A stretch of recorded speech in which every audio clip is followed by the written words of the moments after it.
یہ ربیع الاول کا مبارک مہینہ ہے اور اس مبارک مہینے میں حضور صلی اللہ علیہ وسلم دنیا میں تشریف لائے۔ حضور صلی اللہ علیہ وسلم کو اللہ تعالیٰ نے کیوں بھیجا؟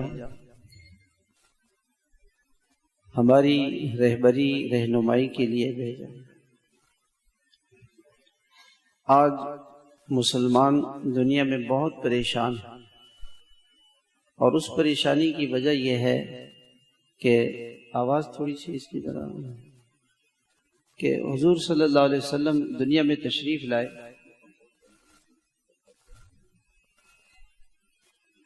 تو مسلمانوں نے آپ کی غلامی کو چھوڑ دیا، اللہ کے رسول کی غلامی کو چھوڑا، وہ پتہ نہیں کس کس کے غلام بن گئے، کس کس کے پیچھے چل رہے ہیں۔ سارے دنیا کے کافر فیل ہیں یا پاس ہیں؟ آپ بتائیں گے، دنیا کے کافر جو ہیں فیل ہیں یا پاس ہیں؟ فیل۔ انہو لا یفلح الکافر، اللہ تعالیٰ فرماتے ہیں کہ کافر پاس نہیں ہیں،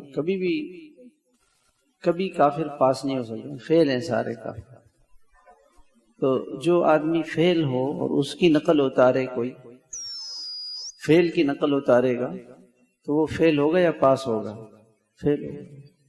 ابھی تھوڑی سی گونج زیادہ ہے، تھوڑی سی گونج کم کریں۔ سارے دنیا کے کافر فیل ہیں، ان کی غلامی کرے گا تو فیل ہوگا۔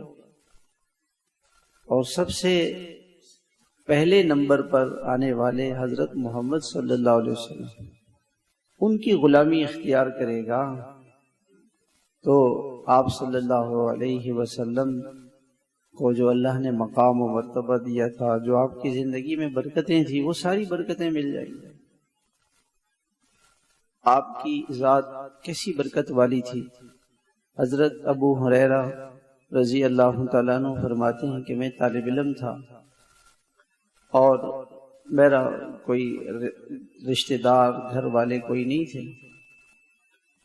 تو میں اصحاب صفہ میں سے تھا، اور صفہ میں وہ صحابہ تھے جو دور دراز سے آئے تھے، ان کے کوئی رشتہ دار نہیں ہوتے تھے۔ مسجد کے باہر ایک چبوترا تھا اور اس چبوترے میں وہ رہتے تھے۔ کھانے پینے کا کوئی انتظام نہیں تھا۔ کوئی صحابی کھجور کوئی چیز لے آتا تو ایک ستون کے ساتھ لٹکا دیتا، ایک آدھ کھجور کسی نے کبھی 70 کبھی زیادہ کبھی کم ایک آدھ کھجور مل گئی، کھا لیا، ورنہ حضور صلی اللہ علیہ وسلم کی صحبت میں پڑے رہتے تھے۔ یہ دین ہم تک بڑی مشقتوں سے پہنچا، بڑی مشقتوں سے پہنچا، ہم اس کا تصور نہیں کر سکتے۔ ایک آدمی تھا، یہ سچا واقعہ ہے، اس نے یہ کہتا تھا کہ کاش اگر ہم حضور کے زمانے کو پاتے تو ہم یہ کرتے وہ کرتے۔ تو ایک دن اس نے خواب دیکھا، جب وہ ڈرائیور تھا گاڑی چلاتا تھا، خواب اس نے دیکھا کہ میں گاڑی چلا رہا ہوں اور اس میں جناب رسول اللہ صلی اللہ علیہ وسلم اور بڑے بڑے صحابہ بیٹھے، میں گاڑی چلا رہا ہوں۔ آگے گئے تو چڑھائی تھی اور اس چڑھائی میں گاڑی خراب ہو گئی۔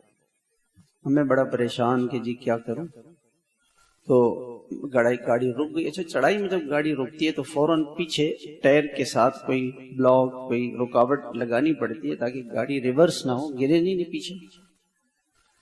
تو میں گاڑی سے نیچے اترا اور میں اس تلاش میں لگ گیا کہ کوئی پتھر کوئی لکڑی کوئی روڑا مل جائے تو میں لا کے ٹائر کے ساتھ لگا دوں۔ مجھے کچھ نہیں ملا۔ میں واپس آیا تو دیکھا کہ جو حضرات صحابہ کرام اس گاڑی میں سوار تھے وہ نیچے اتر کر انہوں نے اپنی گردنیں ٹائروں کے نیچے رکھی ہوئی تھی کہ وہ گاڑی پیچھے سے پھسل نہ جائے، گردنیں رکھی ہوئی ہیں کہ گردنیں کٹ جائیں ہماری مگر حضور صلی اللہ علیہ وسلم بچ جائے۔ کہتے ہیں اس خواب کے بعد میں نے توبہ کی اور میں نے کہا کہ بھی ہم 2 نمبر لوگ، وہ تو صحابہ تھے، وہ تو صحابہ تھے کہ جو حضور صلی اللہ علیہ وسلم پر جان دیتے تھے، جان نچھاور کرتے تھے۔ حضور صلی اللہ علیہ وسلم کی غلامی صحابہ کو کیسے ملی؟ وہ آپ کی محبت سے ملی۔ صحابہ میں حضور صلی اللہ علیہ وسلم کی اتنی محبت تھی، ایسی محبت تھی کہ جس محبت کا کوئی اس کی کوئی مثال ہی نہیں، اور اس محبت کی بنا پر وہ آپ کی ذرا سی ناراضگی کو برداشت نہیں کرتے تھے، ذرا سی۔ حضور صلی اللہ علیہ وسلم کو مکے کے کافروں نے حضور صلی اللہ علیہ وسلم کے ساتھ ابو بکر رضی اللہ عنہ مسلمان ہوئے، تو اسلام لانے کے بعد ایک دن حضرت ابو بکر نے کہا کہ یا رسول اللہ، میں ان کافروں کے سامنے اللہ کا کلمہ زور سے بلند آواز میں پڑھوں گا۔ تو حضور صلی اللہ علیہ وسلم نے فرمایا کہ نہیں، ابھی وہ وقت نہیں ہے کہ نہیں یا رسول اللہ میں پڑھوں گا۔ کھڑے ہو گئے حرم شریف میں اور یہ کہا لا الہ الا اللہ محمد رسول اللہ، کہ اللہ ایک ہے، ہمارا معبود ہے، اور حضرت محمد صلی اللہ علیہ وسلم یہ اللہ کے رسول ہیں۔ اچھا، مکے کے کافر کیا کہتے تھے کہ آپ جادوگر ہیں، جادوگر ہیں، مجنون پاگل ہیں، اور جھوٹے ہیں، کاہن ہیں، یہ آپ کے لقب، اور کہتے ہیں آپ اللہ کے رسول نہیں ہیں۔ اور حضرت ابو بکر نے کہا کہ آپ اللہ کے رسول ہیں، اس پہ اب کافر آگے مارنے لگے، اتنا مارا کہ حضرت ابو بکر رضی اللہ تعالیٰ عنہ بے ہوش ہو گئے، صرف اس وجہ سے کہ آپ نے یہ کیوں کہا ہے کہ حضرت محمد صلی اللہ علیہ وسلم اللہ کے رسول ہیں، یہ بات کہنے پر ان کے قبیلے کے لوگ آئے، لاتوں سے مارا، جوتوں سے مارا، چہرے پہ مارا، چہرہ سوج گیا، بے ہوش ہو گئے۔ لوگ اٹھا کے لے گئے گھر، اور ان کے قبیلے کے لوگوں نے کہا کہ اگر یہ شہید ہو گئے تو ہم فلاں کافر کو ان کے بدلے میں قتل کریں گے کہ اس نے بہت مارا تھا۔ گھر لے گئے، ہوش ہی نہیں آیا۔ شام کو، رات کو دیر سے ہوش آیا۔ جب ہوش آیا تو پہلا جملہ یہ تھا کہ حضور صلی اللہ علیہ وسلم کا کیا ہوا؟ اپنی تکلیف، خون اور غم، پریشانی، دکھ، درد کچھ نہیں، وہ اللہ کے رسول خیریت سے تو ہیں۔ رشتہ دار سن کے بڑے ناراض ہیں، عجیب آدمی، ان کی وجہ سے تو آپ کو اتنی مار پڑی ہے اور آپ پھر انہی کا ہی پوچھ رہے ہیں، تو دیوانے ہیں آپ۔ واقعی صحابہ دیوانے تھے۔ حضرت حسن بصری فرماتے تھے کہ ہم میں سے اگر کوئی صحابہ رضوان اللہ تعالی علیہ مجمعین کا زمانہ پاتا تو کہتے کہ وہ تو یہ تو دیوانے ہیں، سارے کے سارے حضور کے دیوانے۔ جیسے آج ہم دنیا کے دیوانے، مال کے دیوانے، چیزوں کے دیوانے، دنیا کے اندر اپنی صلاحیتیں لگا رہے ہیں۔ اور صحابہ ہمیں آج دیکھ لیں تو وہ کہیں گے تو منافق ہیں، زبان سے تو اللہ اس کے رسول، اور زندگی کافروں کے طریقے پہ، شادیاں ہندوؤں کے طریقے پہ، تعلیم یہودیوں کی، عیسائیوں کی حاصل کر رہے ہیں، انگریزوں کے ملک میں دوڑے چلے جا رہے ہیں کہ یہ انگریزوں کے ملک میں جائیں گے تو پیسہ ملے گا اور ہمارا اور ہمارے بچوں کا مستقبل اچھا ہو جائے گا۔ یہ سوچیں، اسی میں لگے ہوئے، کافروں کی غلامی کے لیے اپنا سب کچھ لگانے کے لیے تیار۔ ایک لڑکا مجھے ملا، 40 لاکھ روپے میں جمع کر رہا ہوں تاکہ مجھے امریکہ کا ویزا مل جائے۔ 40 لاکھ روپے صرف وہاں پہنچنے میں، اور وہاں پہنچ کے اب وہ میں جنت آ گیا، اس سے میرا مستقبل بنے گا، یہیں سے میرا کام بنے گا۔ پاکستان میں کیا ہے؟ اور وہ صحابہ تھے۔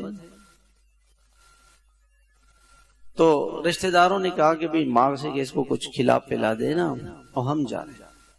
ماں کچھ لے کر آئی، بالکل نہیں پیوں، میں تو مجھے یہ پتہ چل جائے کہ اللہ کے محبوب صلی اللہ علیہ وسلم کو کسی نے تکلیف تو نہیں پہنچے، ان کا کیا؟ ماں گئی، حضرت ام جمیل، حضرت عمر کی بہن کو بلایا، اور بہن سے انہوں نے پوچھا انہوں نے کہا مجھے نہیں پتا، بات چھپانے لگی۔ انہوں نے کہا نہیں یہ میری ماں ہے، کوئی بات نہیں، بتاؤ۔ کہنے حضور صلی اللہ علیہ وسلم تو حضرت زید بن ارقم رضی اللہ تعالیٰ عنہ کے، حضرت ارقم رضی اللہ تعالیٰ عنہ کے گھر پہ ہیں۔ کہا کہ میں کچھ نہیں کھاؤں گا ماں سے، صبح سے بھوکے پیاسے زخمی، اب میں جا کے پہلے اپنی ان آنکھوں سے آپ صلی اللہ علیہ وسلم کا دیدار کروں گا، اور جب آنکھیں ٹھنڈی ہوں گی آپ کی دیدار سے پھر کوئی لقمہ کھاؤں۔ ماں نے کہا کہ تھوڑی سی رات گزرنے دو، ورنہ ایسا نہ ہو کہ کوئی کافر راستے میں دیکھیں کہ حضور کے پاس جا رہے ہیں۔ تو یہ بھی جرم تھا، یہ جرم تھا کہ آپ حضور صلی اللہ علیہ وسلم سے ملنے کیوں جا رہے ہیں، اور پھر مار دیں۔ رات ہو گئی، اندھیرا ہو گیا، عشاء ہو گئی، دیر ہو گئی، کافر سب سو گئے۔ اب وہ زخمی حالت میں گئے حضور صلی اللہ علیہ وسلم کے پاس، آپ کو دیکھا بے اختیار رونا آ گیا۔ ابو بکر بھی رو رہے ہیں، حضور صلی اللہ علیہ وسلم بھی رو رہے ہیں، مسلمان بھی رو رہے ہیں، خون بہہ رہا ہے، زخمی، پورا جسم لہو لہان، کہ صرف اس بات پہ کہ آپ نے محمد الرسول اللہ کا نام کیوں لیا۔ ایسا عشق، ایسی محبت تھی۔ پھر حضور صلی اللہ علیہ وسلم نے فرمایا کہ ابو بکر نے فرمایا کہ یا رسول اللہ، یہاں پہ کافر اتنی تنگ کر رہے ہیں، ستا رہے ہیں، تکلیف پہنچا رہے ہیں، آپ نے صحابہ کو اجازت دی ہے تو مجھے بھی اجازت دے دیں کہ میں ہجرت کروں۔ تو کہا کہ تم صبر کرو، نہیں جاؤ۔ ٹھیک ہے یا رسول اللہ، موت کے منہ میں رہ رہے ہیں مکے میں، کہہ رہے ہیں رسول اللہ جان بچانے کے لیے، کہ نہیں جان چلی جائے کوئی بات نہیں، بس ٹھیک ہے حضور صلی اللہ علیہ وسلم نے منع کر دیا، اب نہیں جانا، دشمنوں کے بیچ میں رہ رہے ہیں، کسی وقت بھی وہ جان لے سکتے ہیں، کوئی بات نہیں، لیکن اللہ کے رسول کے عشق میں محبت میں ٹھہر گئے۔ یہ نہیں کہا کہ رسول اللہ جان چلی جائے گی، جان تو ہے اسی لیے کہ حضور کے اشارے پہ چلی جائے، اسی لیے جان تو اسی لیے۔ تو خیر کچھ دنوں کے بعد حضور صلی اللہ علیہ وسلم دوپہر کے وقت میں آئے۔ عائشہ رضی اللہ تعالیٰ عنہ فرماتی ہیں کہ ہم لوگ بہت چھوٹے تھے اور حضور صلی اللہ علیہ وسلم دوپہر میں نہیں آتے تھے، اچانک آ گئے اور کہا کہ گھر والوں کو کوئی علیحدگی میں بات کرنی ہے۔ انہوں نے کہا نہیں یا رسول اللہ، یہ ہمارے گھر والے ہیں، کوئی مسئلہ نہیں۔ کہا کہ اللہ تعالیٰ نے ہجرت کا حکم دے دیا۔ تو کہا یا رسول اللہ مجھے بھی اجازت ہے؟ کہا ہاں اجازت۔ خوشی میں رو پڑے کہ الحمدللہ اللہ کے رسول کی حفاظت کے لیے۔ اب کتنا خطرناک ہے کہ وہ شخص جس کے لیے کافروں نے مشورے کیے، سارے مکے کے سارے قبائل کے میں سے ہر قبیلے کا ایک آدمی تلوار لے کے اس جناب رسول اللہ صلی اللہ علیہ وسلم کو قتل کرنے کے لیے اعوذ باللہ جمع ہو رہے ہیں اور حضور کے ساتھ جا رہے ہیں، کتنا خطرہ ہے۔ تو کسی بھی لمحے جان جا سکتی ہے، کوئی بات نہیں، جان چلی جائے گی تو حضور پہ جان چلی گئی تو اس سے بڑھ کے اور کیا چاہیے۔ یہ عشق تھا، محبت تھی۔ صحابہ کو اتنا عشق تھا کہ حضرت عائشہ رضی اللہ تعالیٰ عنہ فرماتی ہیں کہ حضور صلی اللہ علیہ وسلم احرام کی حالت میں، احرام پہننے سے پہلے، محرم بننے سے پہلے خوشبو لگاتے تھے۔ پھر فرماتی ہیں کہ مجھے اللہ کے محبوب کا چہرہ مبارک نظر آ رہا ہے، آپ کا سر مبارک، بال مبارک نظر آ رہے ہیں، اور بالوں میں وہ خوشبو مشک کی لگی ہوئی وہ چمک رہی ہے۔ اب محدثین فرماتے ہیں کہ اس کا کیا جوڑ ہے؟ بھئی مسئلہ بتانا ہے تو یہ بتا دیا جائے کہ حضور صلی اللہ علیہ وسلم محرم بننے سے پہلے خوشبو لگاتے تھے، اتنی سی بات۔ یہ بات کیوں کی کہ مجھے حضور صلی اللہ علیہ وسلم میرے سامنے ہے، آپ کا چہرہ انور، آپ کا زلف مبارک، آپ کا سر مبارک، اس میں مانگ مبارک، اس میں خوشبو مبارک۔ یہ عشق کی بات، یہ عشق کی باتیں، محبت کی بات۔ صحابی فرماتے ہیں کہ جناب رسول اللہ صلی اللہ علیہ وسلم نے انگوٹھی بنائی۔ آپ نے ارادہ کیا کہ دنیا کے بادشاہوں کو خط لکھا جائے، تو لوگوں نے کہا کہ رسول اللہ خط تو آپ لکھ لیں گے لیکن خط پر مہر کے بغیر کوئی اس خط کو قبول نہیں کرے گا۔ تو آپ نے فرمایا کہ ٹھیک ہے، پھر ہم مہر بنا لیتے ہیں۔ انگوٹھی بنائی آپ نے، اتنی سی بات تھی کہ آپ علیہ السلام نے مہر کے لیے چاندی کی انگوٹھی بنا دی بس۔ اب صحابی جب حدیث بیان کرتے ہیں فرما رہے ہیں کہ مجھے وہ وقت یاد ہے کہ جناب رسول اللہ صلی اللہ علیہ وسلم مجلس میں تشریف فرما ہے، آپ کے جسم مبارک پہ، ہاتھ مبارک پہ، انگلی مبارک پہ انگوٹھی، اور وہ انگوٹھی چمک رہی ہے۔ اب اس کے کہنے کی کیا وجہ ہے؟ یہ عشق کی بات، عشق کی بات۔ حضور صلی اللہ علیہ وسلم کے تذکرے سے صحابہ کے ایمان ایسے بڑھتا تھا، اور بس حضور یاد آتے تھے کہ کسی طریقے سے حضور صلی اللہ علیہ وسلم کا کوئی ذکر چھیڑ جائے۔ صحابہ بیٹھتے تھے، کہتے تھے چلو، چھوٹے صحابہ بڑے صحابہ کے پاس آتے تھے اور کہتے تھے ہمیں حضور صلی اللہ علیہ وسلم کی باتیں سناؤ۔ وہ سارے کام چھوڑ کے کہ باقی کام ختم بھئی، بات میں بیٹھ کے عشق کی بات، محبت کی بات۔ تو جان دینے کے لیے تو بکر نہیں کہا کہ یا رسول اللہ آج کیسے جائیں، رات کو تو کافروں نے پلاننگ کی ہے، جبریل نے آ کے بتایا ہے، تو ابھی چلتے ہیں، نہیں رات کو ہی جائیں گے۔ کتنا زبردست خطرہ ہے۔ عرب کے، مکے کے کافروں کے سارے قبیلے مل کر ایک شخص کو قتل کرنے کا منصوبہ انہوں نے بنایا ہوا ہے، اور اس کو قتل کرنا چاہتے ہیں، اس کا ساتھ دے رہے ہیں۔ یہ ہے عشق کی بات، یہ محبت کی بات۔ فوراً کہا کہ یا رسول اللہ میں نے جو ہے وہ 2 اونٹنیاں میں نے پہلے سے سفر کے لیے، اچھا یہ نہیں کہا کہ یا رسول اللہ کیسے جائیں گے، یہ عشق کی بات ہے۔ فرمایا کہ یا رسول اللہ میں نے پہلے سے 2 اونٹنیاں تیار کر رکھی، 2 اونٹنیاں میں نے تیار کر رکھی۔ تو آپ صلی اللہ علیہ وسلم نے فرمایا کہ ابو بکر میں تو کسی کا احسان نہیں لینا چاہتا کہ بھئی میں اتنا مبارک سفر ہے اور ہجرت کا سفر ہے، وہ سفر میں کسی کا احسان لے لوں، نہیں۔ تو یہ نہیں کہا کہ نہیں یا رسول اللہ یہ وہ نہیں کہا، یا رسول اللہ وہ اونٹنی، پہلے کہا کہ یا رسول اللہ 2 اونٹنیاں ہیں، ان میں سے آپ کو ہدیہ، ایک آپ کے لیے ایک میرے لیے۔ آپ نے فرمایا میں ہدیہ نہیں لوں گا۔ فوراً کہا یا رسول اللہ قرض ہے، قرض ہے، آپ وہاں پہنچ کے مجھے اس کی قیمت ادا کریں، مجھے اس کی قیمت دے دیں۔ اور پھر باغ دوڑ شروع کر دی۔ ایک غلام کو لے لیا اور اپنے بیٹے کو لیا، غلام سے کہا کہ تم دن بھر میں جو ہے نا تم بکریاں چراتے رہنا دن بھر، اور رات جب ہو جائے 12-1 بجے تو ہم چونکہ غار میں چھپیں گے۔ اچھا پہلے سے جا کے اس غار کو تلاش کر لیا تھا، مدینہ ادھر تھا، وہ غار اس طرف تھا، کیونکہ کافروں کا ذہن تو یہی تھا کہ مدینہ جائیں گے، تو مدینہ تو ادھر تھا، تو وہ غار ادھر تھا، اس کے بالکل اپوزٹ سائڈ میں وہ غار کو تلاش کیا تھا کہ یا رسول اللہ میں نے غار تلاش کیا ہوا ہے، وہاں اس غار میں آپ میں اور میں جا کے وہاں چھپ جائیں گے۔ فرمایا ٹھیک ہے۔ تو اپنے غلام سے کہا کہ دن بھر تم بکریاں چراتے رہنا، اور جب رات کا اندھیرا چھا جائے تو بکریاں لے آنا، ہم دودھ پی لیں گے۔ اور اپنے بیٹے سے کہا کہ دن بھر میں تم مکے میں ٹھہرنا، لوگوں کی باتیں سننا، کیا کہہ رہے ہیں، کیا ہو رہا ہے، اور رات کو 12 بجے کے بعد آ کے ہمیں بتا دینا کہ کیا حالات، ہمیں مخبری کر دینا۔ اور ایک اور آدمی تھا جو راستوں کا بڑا ماہر تھا، جس کو راستوں کا بڑا آئیڈیا تھا، تو اس کو کہا کہ بھی 3 دن کے بعد ہم فلاں جگہ پر آ جائیں گے، تم وہاں آ کے اور ہمیں لے کے چلنا۔ گائیڈ کو ساتھ لے لیا، یعنی ساری پلاننگ پہلے سے کر لی۔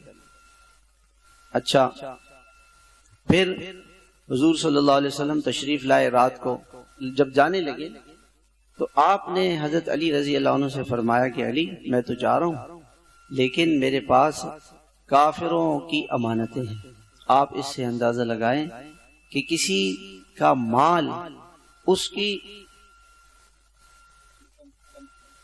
کسی کے مال کی، چاہے کافر ہی کیوں نہ ہو، اس کی حفاظت کتنی ضروری ہے، کہ امانت کا کتنا خیال رکھا۔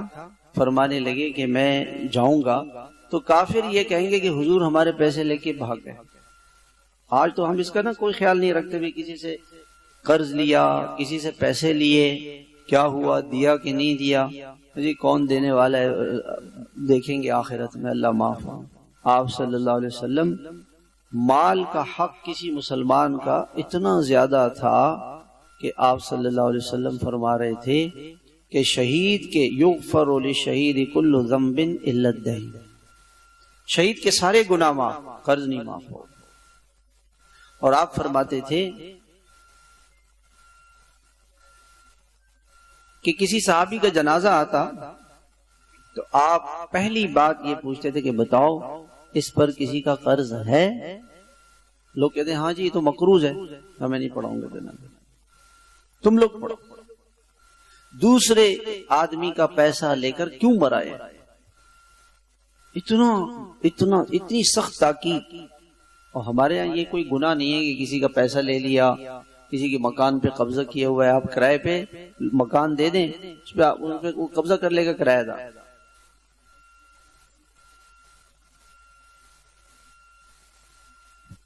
اور عدالت میں کیس کرے گا آپ کے اوپر، آپ مالک کے مکان پہ کیس کرے گا کہ جی یہ مکان خالی کرانا چاہتا ہے، اور وہ کہتا ہے کہ جی میں کہاں رہوں، یہ اس کا درد سر تھوڑی، تو آپ کا اس کے مکان پہ آپ نے قبضہ کر لیا اور آپ کہ میں کہاں رہوں، آپ کہیں بھی رہیں اس کے، یعنی کوئی خدا کا خوف ہی نہیں ہے، کوئی خیال ہی نہیں آتا کہ بھی اللہ کو جواب دینا ہے قیامت کے دن مرنے کے بعد کیا ہوگا۔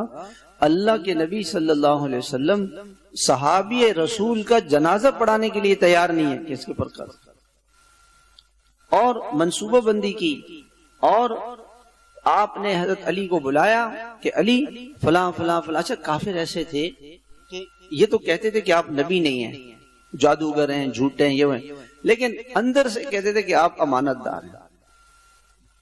دیکھیے مسلمان کا کریکٹر بالکل کلیئر ہونا چاہیے، صاف ہونا چاہیے، جھوٹ بولنا مسلمان اور جھوٹا نہیں ہو سکتا، مسلمان اور جھوٹا نہیں ہو سکتا، مسلمان خیانت نہیں کر سکتا۔ آج ہمارے اس ملک کی تباہی کی سب سے بڑی وجہ جھوٹ، کام چوری، کرپشن، دھوکہ، اسی وجہ سے ہم نیچے گرے جا رہے ہیں۔ جھوٹ، دھوکہ، جھوٹی قسمیں عدالت میں، جھوٹے کیس، اور کوئی خدا کا خوف نہیں ہے کہ ہمیں قیامت کے دن ہمارے ساتھ کیا ہوگا۔ آپ نے حضرت علی سے فرمایا تو کافر مکے کے پیسے آپ کے پاس رکھواتے تھے کہ آپ امانت دار، اور جانے لگے تو حضرت علی رضی اللہ عنہ کو بلایا، حضرت علی کو کہا کہ علی میرے بستر پہ سو جاؤ۔ اچھا حضور کی بستر پہ سونا یہ کیا بات تھی؟ موت کے منہ میں جانا تھا، سارے کافر تو باہر کھڑے ہوئے تلواریں لیے۔ حضرت علی نے یہ نہیں کہا کہ رسول اللہ میری تو جان چلی جائے گی، کوئی بات نہیں، اگر اللہ کے رسول پر جان جا رہی ہے تو کوئی بات نہیں، اللہ کے رسول کے ساتھ سفر کرنا، ہجرت، یہ تو جب تک 8 9 10 دن لگیں گے وہاں تک پہنچنے میں، 3 دن غار ثور میں اور 8 دن، وہ 11 12 دن موت کے منہ میں رہ کر کے جانا۔ اور کافروں نے کہا کہ جو حضور صلی اللہ علیہ وسلم کا سر لے کر آئے گا، علیہ باللہ، 100 اونٹ، 100 اونٹ کا مطلب ہے اس زمانے میں 100 اونٹ جیسے آج کل 10 کروڑ روپے، اتنے پیسے، کروڑوں روپے کی مالیت تھی، اونٹوں کی قیمتی چیز تھی، اونٹ ہی ان کا سب سے بڑا سہارا تھا، کہ 100 اونٹ حضرت بکر کے سر کے، 100 حضور صلی اللہ علیہ وسلم کے سر کے، وہ جان ہتھیلی پہ رکھ کے جا رہے ہیں، یہ عشق کی۔ آج تو مسلمان فجر کی نماز کے لیے بستر چھوڑ کر مسجد میں آنے کے لیے تیار ہیں، کہتے جی میں مسلمان ہوں، جھوٹ چھوڑنے کے لیے تیار ہیں۔ مسلمان عورت بے حیائی اور بے پردگی چھوڑنے کے لیے تیار نہیں ہے کہ میں حضرت فاطمہ کو کیا منہ دکھاؤں گا، میں حضور صلی اللہ علیہ وسلم کہ ازواج مطہرات اور آپ کی صحابیات کو قیامت کے دن کیا منہ دکھاؤں گی اس بے حیائی کے لباس۔ مسلمان کو کوئی ہوش نہیں ہے کہ اس بیٹے کا لباس کیسا ہے، کیا پڑھ رہا ہے، کیسے کھا رہا ہے، الٹے ہاتھ سے کھا رہا ہے، کھڑے ہو کے کھا رہا ہے، کیا پی رہا ہے، کیا سن رہا ہے، کیا موبائل میں کیا کر رہا ہے، کوئی پتہ نہیں۔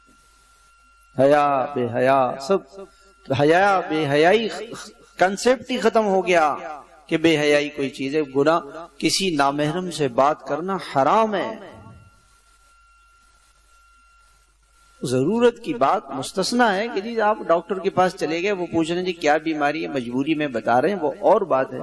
کوئی آیا اس نے گھر پہ دستک دی، کوئی ہے نہیں ہے، بس یہ اور بات ہے. اس سے گپ لگانا، مذاق کرنا، گپ شپ لگانا، یہ کنسیپٹ ہی ختم ہو گیا. گناہ کا، نیکی کا، اچھائی کا، برائی کا کنسیپٹ ہی ختم ہو گیا.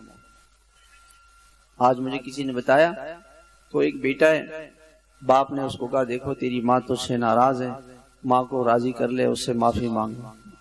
جائے ماں جہاں بھی جائے، مجھے کیا غرض ہے ماں سے.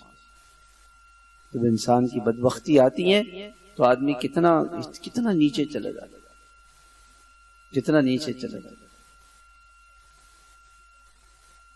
تو حضرت علی رضی اللہ تعالیٰ عنہ تیار ہو، یہ آپ کے بستر پہ میں سوؤں گا. رات ہو گئی، حضور صلی اللہ علیہ وسلم نکلنے لگے.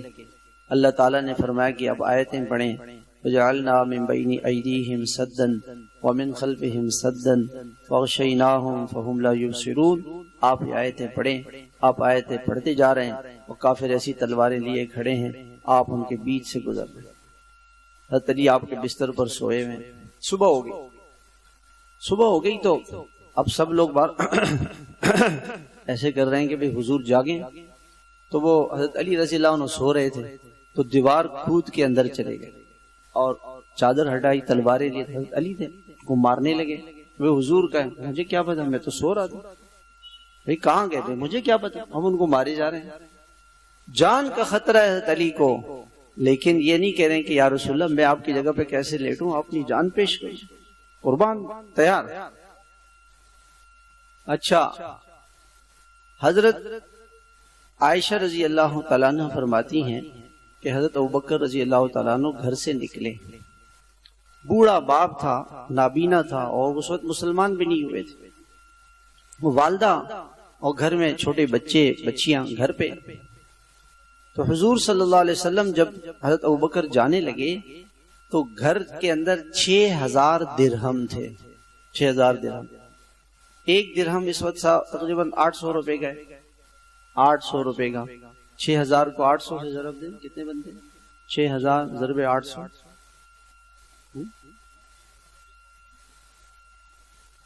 48 لاکھ. 48 لاکھ روپے گھر پہ پڑے ہوئے تھے، وہ سارے لے لیے. کافروں کے بیچ میں بیوی بچوں کو چھوڑ کے جا رہے ہیں. بچوں کا کیا ہوگا، ماں کا کیا ہوگا، بیوی کا کیا ہوگا، کوئی پرواہ نہیں. اور بھوکے مریں گے کیا ہوگا، کوئی بات نہیں. 48 لاکھ. آج بھی اگر آپ مکے سے مدینہ منورہ جائیں اور اگر آپ بس میں جائیں تو 50 ریال کرایہ. 50 ریال کتنے کے بنتے؟ 1 ریال 80 ریال کا. 50 ضرب 80 4000 5000. چلو 5000 روپے. 5000 روپے خرچہ ہے. 5000 روپے چلیے 5000 روپے حضور صلی اللہ علیہ وسلم کے 10,000 خرچہ ہے. اور لے کے کتنے جا رہے ہیں؟ 48 لاکھ روپے. یہ کیا ہے؟ عشق کی بات ہے. کہ کہیں بھی حضور صلی اللہ علیہ وسلم کے لیے پیسوں کی ضرورت پڑے، پیسے قربان. حضور صلی اللہ علیہ وسلم کو تکلیف نہ ہو. عشق کی بات. عشق کی بات. آج تو مسلمان اللہ کے دین پہ لگانے کے لیے تیار نہیں. شادیوں میں، تقریبوں میں، پتہ نہیں گناہوں میں کتنے پیسے لگائیں گے، اور اللہ کے رسول صلی اللہ علیہ وسلم کے دین پہ پیسہ لگانے کے لیے تیار. اچھا، باپ نے کہا بچیوں سے کہ مجھے ایسا لگتا ہے کہ ابوبکر گیا ہے، جانے کا صدمہ تو ہے آپ کو، لیکن ایسا لگتا ہے کہ وہ گھر سے پیسے سارے لے گیا ہوگا. وہ سمجھتے تھے کہ عاشق ہے. تو بیٹیوں نے کہا کہ نہیں، وہ بہت کچھ چھوڑ کے گئے. دادا کو بلایا اور جہاں پہ درہم رکھے جاتے تھے وہاں پہ کپڑا ڈالا، نیچے درہم. اور بابا سے کہا کہ یہ دیکھیں بہت پتھر رکھے. یہ دیکھیں بہت کچھ رکھا ہوا ہے، بہت کچھ چھوڑ کے گئے اور ایک پیسہ نہیں. اور بیٹیاں بھی نہیں کہہ رہی ہیں بیوی کہ آپ تو جا رہے ہیں سفر پہ، جدائی کا صدمہ الگ، غم الگ، دشمنوں کے بیچ میں ہمیں چھوڑ کے جا رہے ہیں اور پیسہ بھی سارا لے کے جا رہے ہیں، اور ضرورت ہی نہیں ہے. 48 لاکھ کی ضرورت کیا ہے؟ 1 لاکھ 2 لاکھ 10 لاکھ 15 لاکھ لے جاتے. سارا پیسہ حضور صلی اللہ علیہ وسلم پہ قربان. یہ عشق ہے. حدیث میں آتا ہے کہ آپ علیہ السلام نے فرمایا کہ جنت میں ایک شخص ہوگا، سارے جنت جب وہ پہنچے گا جنت میں، ہر دروازے سے آواز آئے گی ہلم یا فلان، آؤ ابو بکر، یہاں سے آؤ، یہاں سے آؤ، یہاں سے آؤ۔ صحابہ نے کہا وہ کون ہوں گے؟ کہا وہ ابو بکر ہوں گے، وہ ابو بکر ہوں گے۔ سب کچھ حضور صلی اللہ علیہ وسلم پہ لگا، سب کچھ قربان کر۔ اچھا جب وہاں پہنچے غار ثور میں سے، آپ میں سے کوئی گیا غار ثور؟ میں نہیں جا سکا آج تک۔ اتنا پہاڑ ایسے دیکھیں گے تو آپ کی ٹوپی گر جائے گی نیچے، کم سے کم 4 کلومیٹر صرف جانے کا راستہ، اور ایسے بالکل ایسا پہاڑ۔ جب مکے سے نکلے تو حضرت ابوبکر کبھی آگے کبھی پیچھے، تو حضور صلی اللہ علیہ وسلم نے فرمایا ابوبکر کیا بات ہے؟ کہ رسول اللہ یہ خیال آتا ہے کہ دشمن آگے سے آ جائے گا تو جلدی سے آگے آتا ہوں کہ تلوار مجھے لگے، تیر مجھے لگے، کبھی خیال آتا ہے کہ پیچھے سے حملہ نہ کر دے تو کبھی پیچھے آ جاتا ہوں، جان چلی جائے کوئی بات نہیں، حضور صلی اللہ علیہ وسلم کو تیر نہ لگے، تلوار نہ لگے، دشمن آپ کو نقصان نہ پہنچے۔ وہاں پہنچ گئے، اب پہاڑ کے اوپر پہنچے ہیں تو حضور صلی اللہ علیہ وسلم تھک گئے، تقریباً مکے سے 4-5 کلومیٹر کا تو فاصلہ، اور پھر اوپر کہ رسول اللہ میرے کندھوں پہ سوار، اور اپنے کندھوں پہ حضور صلی اللہ علیہ وسلم کو سوار کرا کے اوپر غار تک لے کے گئے، اور پنجوں کے بل چلے تاکہ کافر جو ہے وہ فنگر پرنٹ نہ پہچان سکے، اور اتنا زبردست ان کی انجینئرنگ تھی فنگر پرنٹس کی کہ وہ اس فنگر پرنٹس پہ غار تک پہنچ گئے کافر۔ وہاں پہنچ گئے، وہاں جب پہنچے تو بکر رضی اللہ عنہ تو آپ نے فرمایا کہ یا رسول آپ ٹھہریں میں اندر جاتا ہوں۔ اندر غار میں گئے، سارے غار کی صفائی کی، جو اچھا سوراخ کوئی نظر آیا تو اپنی پگڑی مبارک اتاری، اس کی دھجیاں بنائی، کپڑے بنائے، اور سارے غار کے سوراخوں میں رکھ دیے۔ اب پھر بھی غار کے اندر کوئی سوراخ بچ گیا، قمیص اتاری، قمیص کو پھاڑا، اور قمیص جو ہے نا وہ غار کے اندر سوراخوں پہ لگا دی۔ ایک سوراخ پھر بھی بچ گیا، اس پہ پاؤں رکھ دیا، اور کہا رسول آپ آئیں، رات بھر آپ جاگیں، تھک گئے، آپ آرام فرمائیں۔ حضرت ابوبکر رضی اللہ تعالیٰ عنہ نے اپنی گود مبارک میں حضور صلی اللہ علیہ وسلم کا سر مبارک رکھا، اور کہا رسول آپ آرام فرمائیں۔ سو گئے حضور صلی اللہ علیہ وسلم۔ جب تھوڑی سی چاندنی ہوئی، یعنی صبح کی روشنی ہوئی، تو حضور صلی اللہ علیہ وسلم کی آنکھیں کھل گئی، تو دیکھا ابوبکر کی قمیص نہیں، پگڑی نہیں، ٹوپی نہیں۔ تو ابوبکر ٹوپی کہاں ہے، پگڑی کہاں ہے، قمیص کہاں ہے؟ کہا رسول اللہ وہ پھاڑ کے نا سوراخوں میں رکھ دی تھی۔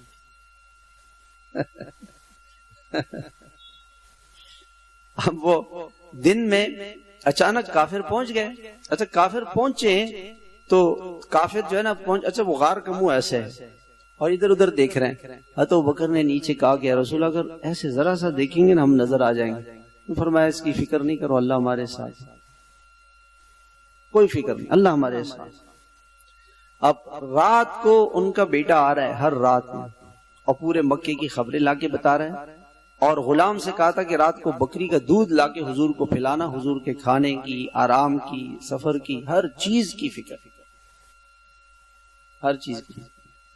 اور وہ جو اونٹنیوں کا میں قصہ بتا رہا تھا کہ یا رسول اللہ 2 اونٹنیاں ہیں آپ کو ہدیہ، کہ میں ہدیہ نہیں لوں گا، کہ یا رسول اللہ قرض ہے، قرض ہے، کئی مہینے سے میں اس کو پال رہا تھا، تیار کر رہا تھا کہ لمبا سفر ہے اس میں تکلیف نہ ہو جائے، اونٹنیاں تیار ہیں، وہاں جا کے پیسے دے دیں۔ اب حضور صلی اللہ علیہ وسلم کو لے کے چلے، راستے میں سراقہ اس وقت صحابی نہیں بنے تھے، سراقہ کو ایک عورت نے، ان کی خادمہ نے آ کے بتایا کہ کچھ لوگ ساحل کے کنارے سے اچھا راستہ بدل دیا، مدینے کا راستہ اور تھا تو یہ حضرات جدہ گئے اور جدے سے پھر مدینے آئے، یہ ذرا لمبا راستہ ہے تاکہ عام راستے سے ہٹ کے جانا تھا۔ تو انہوں نے کہا کہ میں نے ساحل پہ دیکھا ہے، تو یہ کہنے لگے کہ لوگ یہ سمجھ گئے کہ حضور صلی اللہ علیہ وسلم، کہنے لگے نہیں، سراقہ نے کہا حضور نہیں ہو تو کوئی اور ہے، میں نے ابھی بھی دیکھا ہے فلاں لوگ، اور گھر کے پیچھے باندی سے کہا کہ دور لے جا کے گھوڑا کھڑا کرو، اور گھوڑا لیا اور حضور صلی اللہ علیہ وسلم کے پاس قریب میں پہنچ گیا۔ تو سراقہ نے کہا کہ حضور صلی اللہ علیہ وسلم سواری پر سوار اور قرآن پڑھتے ہوئے جا رہے ہیں، تو بکر نے کہا رسول اللہ یہ تو آ گیا. 100 اونٹ کا اعلان کیا تھا. 100 اونٹ. اچھا اگر ایک اونٹ آج کل کتنے کا ہے بھائی اچھا والا اونٹ؟ 5 لاکھ کا ہوگا. کیوں جی 10 لاکھ؟ ہاں کسی کو اندازہ ہے؟ 5 لاکھ کا تو ہوگا نا. 5 لاکھ ضرب 100. 5 لاکھ 5 لاکھ ضرب 100 5 کروڑ. ہاں 5 کروڑ. 5 کروڑ روپے آج سے 1400 سال پہلے. اس پہ پورا پاکستان خرید سکتے تھے کہ نہیں؟ پاکستان پورا ہی مل جاتا 5 کروڑ پہ 1400 سال پہلے. 10 کروڑ روپے نظر آ رہے ہیں اس میں. اور حضرت ابوبکر رضی اللہ عنہ جان گئی کہ رسول اللہ یہ تو آگے. آپ نے کہا کوئی فکر نہیں کرو. جیسے حضور نے یہ فرمایا اس کا گھوڑا زمین میں دھس گیا. اب وہ اس نے کہا رسول اللہ مجھے معاف کر دیں. آپ نے فرمایا کہ معاف کر دوں گا اور بس یہ کہ ہمارے پیچھے کوئی آئے تو اس کو ہمیں بتانا نہیں, ہماری مخبری نہیں کرنا, نہیں کروں. وہ سمجھ گیا کہ اللہ کے نبی ہیں. وہ سمجھ گیا کہ ان کے ساتھ کوئی اللہ کی طاقت ہے. کیا رسول اللہ مجھے لکھ کے, آپ نے فرمایا کہ سراقہ کہ رسول اللہ مجھے لکھ کے دیں کہ آپ نے مجھے معاف کر دیا. ایسا نہ ہو کہ آپ کے صحابہ مجھے, میں تو آپ کو قتل کرنے کے لیے آیا ہوں, میں تو قاتل ہوں, قتل کرنے کے لیے آیا ہوں, تو آپ کا کوئی صحابی اس کو پتہ چلے وہ میری جان لے لے گا. آپ نے فرمایا امان لکھ دی. کہا سراقہ وہ وقت کیسے ہوگا جب تیرے ہاتھ میں کسرا بن ہرمز جو ایران کا بادشاہ ہے اس کے کنگن تیرے ہاتھ میں ہوں گے. کہا کسرا ایران کا بادشاہ؟ ہاں ایران کے بادشاہ کے ہاتھوں کے کنگن جو وہ ہاتھ میں پہنتا تھا وہ تیرے پاس ہوں گے, وہ کنگن تیرے پاس ہوں گے. وہ سراقہ سر پکڑ کے بیٹھ گیا کہ جو شخص اپنی جان بچا کر بھاگ رہا ہے اور اس کے اپنی جان نہیں بچا سکتا, اور وہ سراقہ کی وہ کسرا کی باتیں کر رہے ہیں. کہ رسول اللہ وہ کنگن مجھے مل جائیں گے, تجھے تیرے ہو گئے لاکھوں روپے کے کنگن. سراقہ کہتے ہیں کہ میں مسلمان ہوا اور مکہ فتح ہو گیا. حضرت ابوبکر رضی اللہ عنہ کا زمانہ چلا گیا, حضرت عمر رضی اللہ عنہ کا زمانہ آیا, کسرا فتح ہوا, ایران فتح ہوا اور ایران کے بادشاہ کے خزانے آئے اور اس میں وہ کنگن آیا. میں حضور صلی اللہ علیہ وسلم کا وہ پروانہ لے کر آیا جس میں لکھا ہوا تھا کہ یہ جو کنگن ہے کسرا کے خزانے کے, کسرا کے ہاتھ کے جو کنگن ہے یہ سراقہ کو ملیں گے. اور فرمایا کہ میں آیا, میں بہت رویا کہ جب ایک زمانہ تھا میں حضور صلی اللہ علیہ وسلم کو قتل کرنے جا رہا تھا اور آپ نے پیشن گوئی کی تھی اور وہ ہر برف سچی ثابت ہو. حضرت ابوبکر فرماتے ہیں کہ ہم آگے بڑھے, تھوڑی سی صبح چونکہ رات بھر چلے پھر دوپہر تک چلے, سخت گرمی تھی تو میں نے ایک ٹیلے کو تلاش کیا, اس ٹیلے کا کچھ سایہ تھا, میں نے حضور صلی اللہ علیہ وسلم کے لیے کچھ بچھایا. کہ رسول اللہ تقریباً 12-15 گھنٹے 16 گھنٹے پیدل چلتے ہوئے ہو گئے. عرب کی چلچلاتی ہوئی دھوپ, موت کا خوف, آپ یا رسول اللہ تھوڑا آرام فرمائے. میں ادھر ادھر دھوپ میں نکلا, خود ساری رات جاگتے تھے, حضور صلی اللہ علیہ وسلم کو تکلیف ہوئی. ادھر ادھر نکلا تو مجھے ایک چرواہا نظر آیا. میں نے اس سے پوچھا بھی تمہارے پاس بکریاں ہیں؟ کہاں بکریوں میں دودھ ہے کہ ہم دودھ پینا چاہتے ہیں. اس زمانے میں لوگوں مالکوں کی طرف سے اجازت ہوتی تھی کہ کوئی مسافر راستے میں بھوکا پیاسا مل جائے تو اس کو دودھ پلا دیا کروں. کہاں میرے مالک کی طرف سے اجازت ہے کہ میں بکری لایا اور اس کے تھنوں کو ایسے اس کو جھاڑا تاکہ اس کی مٹی ختم ہو جائے, اور اس کے لیے دودھ میں نے نکالا اور دودھ کے اندر میرے پاس مشکیزے کا ٹھنڈا پانی تھا. گرم دودھ جب نکلتا ہے جانور سے تو گرم ہوتا ہے, ٹھنڈا پانی ملایا اور میں لے کر آیا کہ رسول آپ پی لیں. آپ علیہ السلام نے دودھ پی لیا. آپ کے کھانے کی فکر, آپ کے آرام کی فکر اور آپ صلی اللہ علیہ وسلم کے جان کی بچانے کی فکر, یہ کیا تھا؟ یہ عشق تھا, محبت تھی. مدینہ منورہ آ گئے. مدینہ منورہ میں حضور صلی اللہ علیہ وسلم نے غزوہ تبوک کا موقع آ گیا. آپ علیہ السلام نے فرمایا اللہ کے راستے میں جماعتیں جائیں گی اور اس پہ خرچ کرنا ہے, کون تیار ہے؟ حضرت ابوبکر رضی اللہ عنہ گھر گئے. پہلی مرتبہ میں نے بتایا تھا کہ 6000 درہم اور اس کی کیا قیمت تھی؟ 48 لاکھ روپے پاکستانی. وہ تو سارا لگا دیا تھا حضور صلی اللہ علیہ وسلم نے. اور اب گھر آئے اور سارا کچھ گھر کے اندر جو کچھ بھی تھا وہ سب لے کر آ گئے. حضرت عمر رضی اللہ عنہ سوچنے لگے کہ آج میں حضرت ابوبکر سے آگے بڑھ جاؤں. اور آدھا مال لے کر آ گئے. آدھا مال حضرت عمر کا آدھا مال بہت زیادہ تھا، حضرت ابوبکر کا پورا مال تھوڑا سا تھا. خوش ہو گئے دل میں. آپ علیہ الصلوۃ والسلام نے یہ پوچھا کہ کتنا لے کر آئے، یہ نہیں پوچھا کہ ابوبکر کیا چھوڑ کر آئے ہو، کہ اللہ اس کے رسول کا نام چھوڑ کر آئے. گھر والے فاقے میں رہیں گے، کیا کھائیں گے کیا پیئیں گے، کوئی نہیں، بس اللہ کے رسول نے مطالبہ کیا ہے تو اللہ کے رسول کے لیے مال کیا تو سر قربان ہے. مال کی کیا ہے، سارا مال. ابوبکر سے پوچھا کہ ابوبکر آپ عمر کتنا لے کر آئے ہو، کہ آدھا.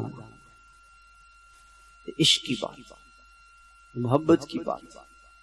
اللہ کے رسول صلی اللہ علیہ وسلم پر سب کچھ لگانے کا جذبہ تھا کہ اللہ کے رسول علیہ الصلوۃ والسلام پہ مال لگ جائے، جان لگ جائے، آپ علیہ الصلوۃ والسلام پر سب کچھ لگ جائے، ہمارا سب کچھ لگ جائے.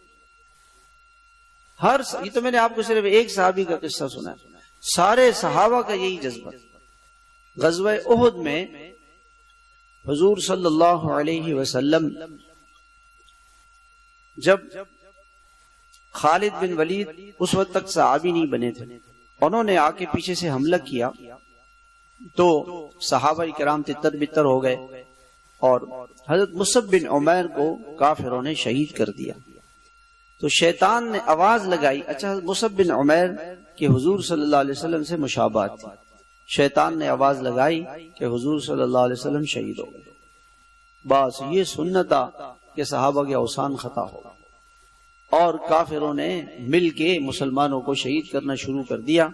کچھ صحابہ تھے صرف، جس میں حضرت ابوبکر اور حضرت عمر، کچھ صحابہ تھے یہ رہ گئے. اور کافروں کا ایک جتھا اس تلاش میں تھا کہ کہیں ہمیں حضور صلی اللہ علیہ وسلم نظر آئے. تو 8 10 15 20 کافروں کا ایک جتھا آیا، حضور صلی اللہ علیہ وسلم اکیلے تھے. ایک صحابی آگے آیا، آپ نے فرمایا کہ کون ان سے میری حفاظت کرے گا، اس کے لیے جنت ہے. اس کو وہ کافروں سے لڑتے لڑتے وہ شہید ہو گئے. 10 لاشیں گر گئی اس جگہ پہ حضور صلی اللہ علیہ وسلم کے سامنے. پھر کافروں نے تیر مارنے شروع کیے تو حضرت ابو طلحہ رضی اللہ تعالی، حضرت طلحہ رضی اللہ نے ہاتھ ایسے کیا، ادھر سے تیر آ رہے ہیں، ادھر سے تیر آ رہے ہیں. ان کا ہاتھ شل ہو گیا. بعد میں لوگوں نے ان سے پوچھا کہ طلحہ یہ ہاتھ کو کیا ہوا، کہ حضور کی حفاظت کے لیے ہاتھ چلا گیا. کوئی بات.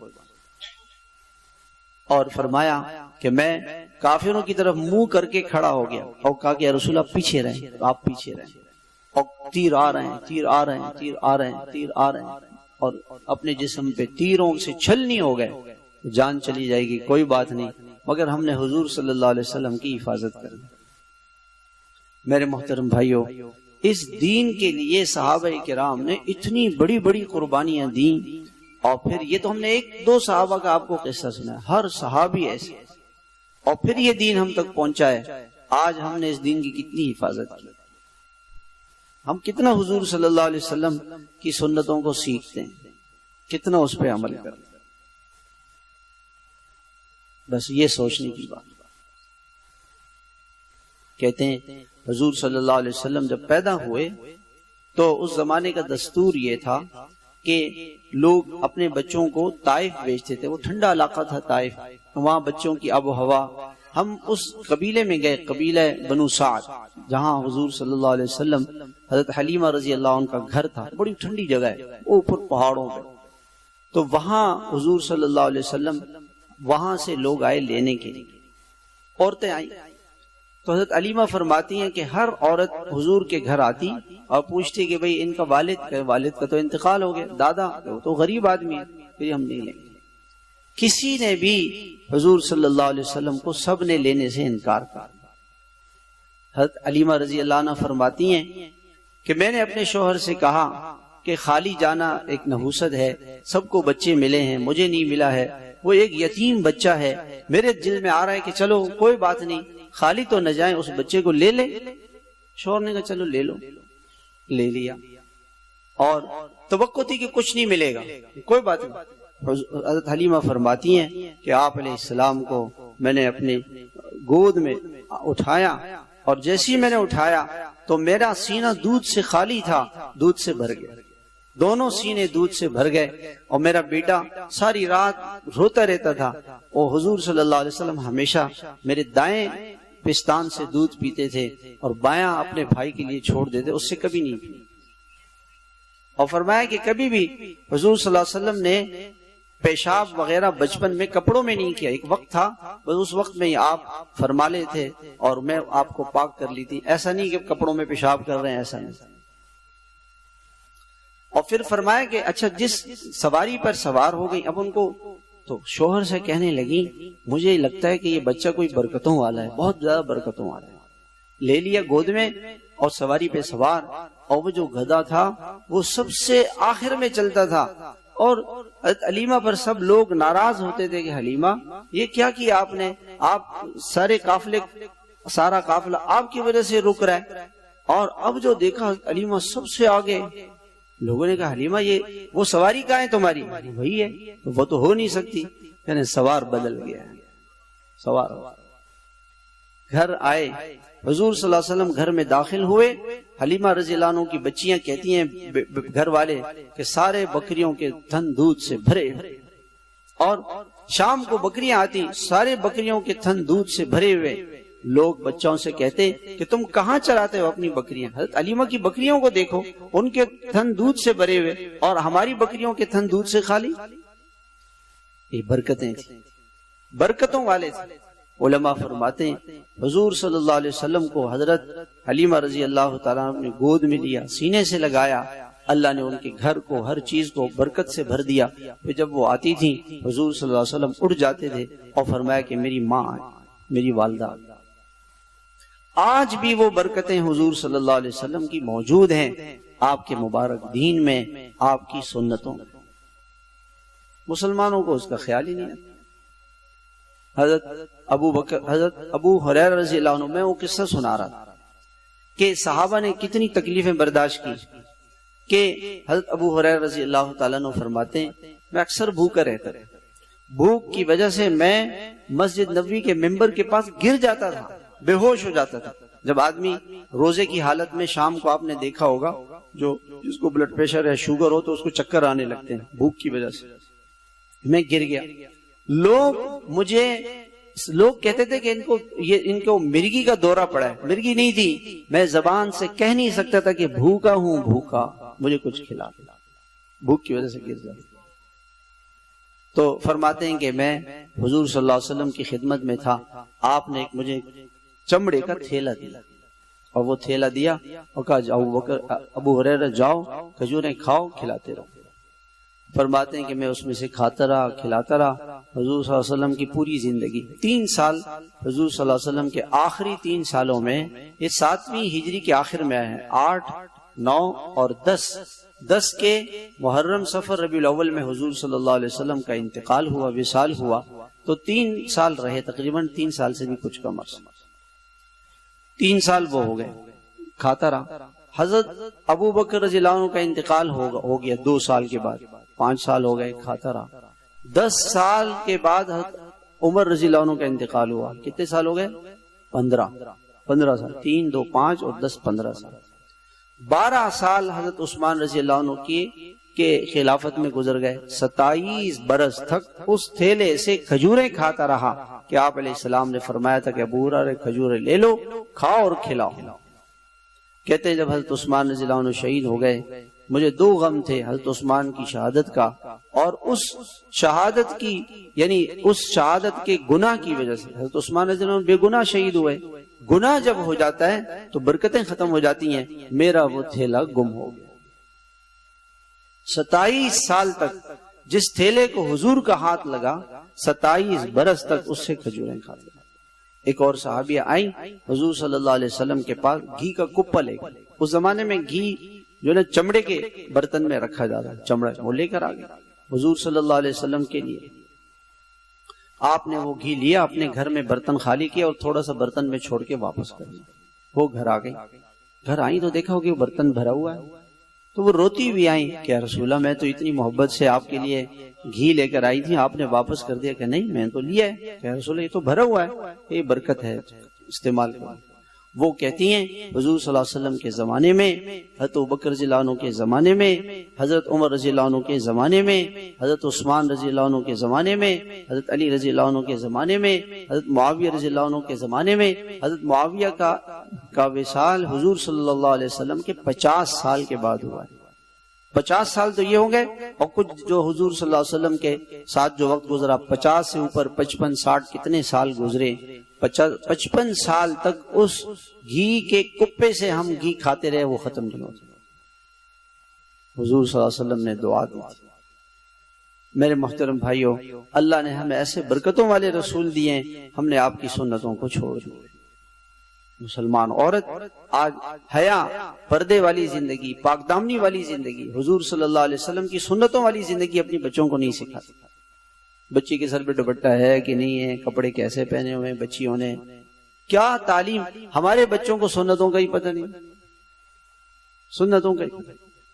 سنتوں والی زندگی، اس میں اللہ نے برکتیں رکھی، اور یہ برکت سنتوں سے ہی آئے گی، اور سنتیں زندگی میں آئیں گی حضور صلی اللہ علیہ وسلم سے محبت سے۔ آپ کی محبت اللہ سے مانگیں کہ اللہ ہمیں اپنے محبوب کی اتنی محبت عطا فرما کہ آپ کی ہر سنت ہمارے نزدیک دنیا اور اس کی ساری دولت سے قیمتی بن جائے۔ دنیا ہیچ ہو، اس کی کوئی حیثیت نہ ہو، ہمارے سامنے حضور صلی اللہ علیہ وسلم کی ایک سنت ساتوں زمین اور آسمان سے زیادہ قیمتی۔ تو نیت کریں میرے بھائیوں۔ ہمارے حضرت واصف منظور صاحب رحمۃ اللہ علیہ فرماتے تھے کہ بھئی کوئی واعظ بیان کی مجلس نہیں ہے، یہ تو بھئی آپس میں ایک دوسرے سے مذاکرہ ہے کہ ہم نیت کریں کہ ہم حضور صلی اللہ علیہ وسلم کے غلام، آپ کی غلامی، آپ کی مبارک زندگی، آپ کی سنتیں جتنے گھروں میں آئیں گی، برکتیں ہی برکتیں، رحمتیں ہی رحمت۔ ایک چھوٹی سی کتاب ہے علیکم بسنتی، وہ کتاب لے لیں اور اس کو پڑھیں۔ اس میں حضور صلی اللہ علیہ وسلم کی ساری سنتیں لکھی، ہر سنت کو پڑھیں، اپنی زندگی میں لے کر آئیں۔ ہر سنت، ایک ایک سنت اپنے گھر والوں کو سکھائیں، اپنے بچوں کو دعائیں سکھائیں۔ بچہ گھر میں داخل ہوا، کون سے پاؤں سے داخل ہو؟ دائیں پاؤں سے داخل ہو، اور دعا پڑھی اس نے۔ کھانا شروع ہو رہا ہے، کون سے ہاتھ سے کھا رہا ہے؟ بسم اللہ پڑھ کے کھا رہے ہیں، دسترخوان بچھا کے کھا رہے ہیں۔ سنت طریقے سے سونا، جاگنا، کھانا پینا، ہر چیز میں، شادی میں، خوشی میں، بیاہ میں، غمی میں، حضور پاک علیہ السلام کی سنتوں کو سامنے رکھ کے زندگی گزارنا۔ تو کریں گے نا انشاءاللہ۔ اللہ ہم سب کو عمل کی توفیق عطا فرمائے۔